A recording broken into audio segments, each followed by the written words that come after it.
Hello. Today we have quite an weird, insane one. Apparently, this person took DXM while going on a roller coaster. I mean, not took it, like it was already like peak. That sounds fucking insane to me. Imagine taking, how much was it? 16 tablets as well. Wait, no, 28 tablets in total, and going on a roller coaster while hitting your peak on DXM. That's just fucking insanity. Like, I've only skimmed through it because I don't want to spoil it for myself. As I read these, like, normally it's the first time I'm reading it too, apart from skipping over it because it's kind of like it just adds to the factor of excitement. Like, we're both kind of listening to it together at the same time, you know. It's a little bit more cozy and chill. But yeah, let's get straight into it. It sounds interesting. Terrified of dying. A DXM trip report by Aneurysm Punk. Dosage 28 tablets of DXM in total. Just last weekend, I bought 3 boxes of DXM, cold and cough. In the small town that I live in, we have a carnival type thing called a fall festival. It has a couple rides, which are the same every year. Food stand, games. It's not all that great, except everyone goes, tokes up, gets drunk, and we all just have fun. About 7 p.m, I took 12 DXM pills, and Stacy took the 5 that I had left from the package. We met up with some friends, Nick, Jay, Ben, and Twiggy. We all went into a restaurant and we were just sitting in the smoking section, smoking cigarettes and talking. I began to feel very hot and my vision was kinda shaky. It was kicking in really strong and it had only been about 45 minutes to an hour. For some reason, whenever I take triple C's, it sometimes takes up to 2 hours to kick in.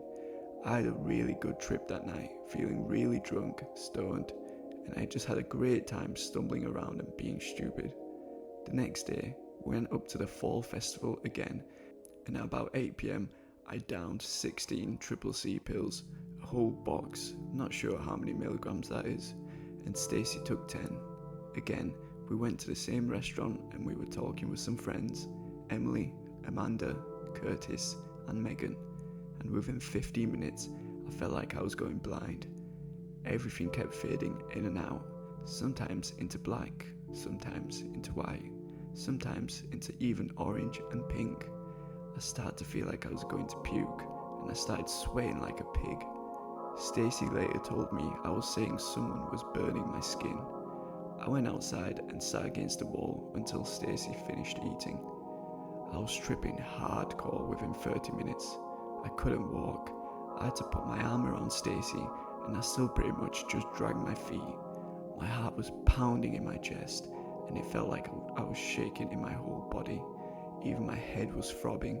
My eyes were huge and looked like they were about to pop out my head.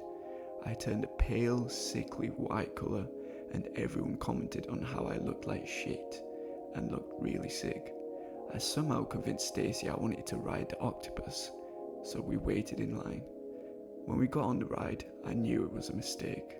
I didn't feel like I was going to puke. I just had this tight, squeezing feeling throughout my whole body, and my heart was still pounding. The ride started going. At first it was really cool, because it seemed to me that the ride was going slow, and everything was in the background was just a mixture of bright colours. Then I saw a bright light flash. At first it looked like a lightning bolt, but then it opened up like it was devouring the entire sky, and I felt like I was being pulled up to heaven. I could then see my family, the people I loved, and times I remembered from my life. I just remember feeling like my life was over and I was crying. Not just crying, screaming. No, no, no, no, no. I don't want to go. I just remember that feeling. It was like I could feel my body shutting down. I felt like a giant living computer, and God had pressed my off button, and the screen was turning black. It was nothing like I have ever felt before. It was extreme. I really imagined I was holding onto my body, the little car of the ride, trying to keep myself breathing, telling God in my head that I don't want to go, and it was not my time. I finally convinced God I had to stay, and the light faded away, and I was back, swinging around in circles, moving up and down, with Stacy next to me, cracking up at something. I stared straight ahead for the rest of the ride, not moving at all. I was in shock for 10 minutes after we got off the ride. Stacy was almost in tears worrying about me, trying to get me to snap out of it. I finally managed to say, God came for me, but I told him it wasn't my time. In a weird slurred voice, she got scared and said she was taking me home.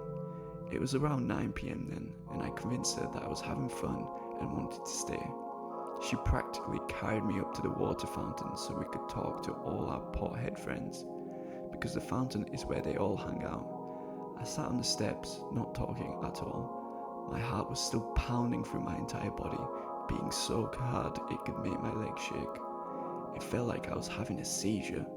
A friend of mine, Dan, sat down next to me and told me I didn't look so good and wondered what I was on. I told him DXM in a low, devilish voice, as he later tells me. I was telling total strangers about my experience on the octopus. The weird thing is, I don't think it was real. None of it. I could see myself talking to all these people like I was starring in a movie or dreaming. I felt like I was another person, staring at this cracked out blonde girl with huge brown eyes and a pale, sickly face. I started to get really, really bad and paranoid. Every time I turned my head, I felt like my soul had been left behind, like I was nothing but a pair of invisible eyes. It was so strange. I even had to tap Stacy on the shoulder a couple times and ask her if she could see me. That's when she made me leave. She carried me into my friend Eric's house so I could lay down and rest. I don't remember any of the walk to Eric's.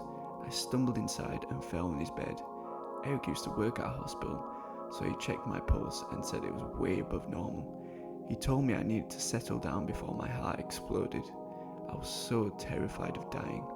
I laid still on his bed, other than my legs shaking and my heart pounding so hard and fast it trembled my entire body. I laid on his bed, staring straight ahead for 3 hours. I remember thinking, you have a couple more minutes to live. Your heart is giving out. Right about Eric and Stacy were watching some TV and it had a countdown from 10 on it.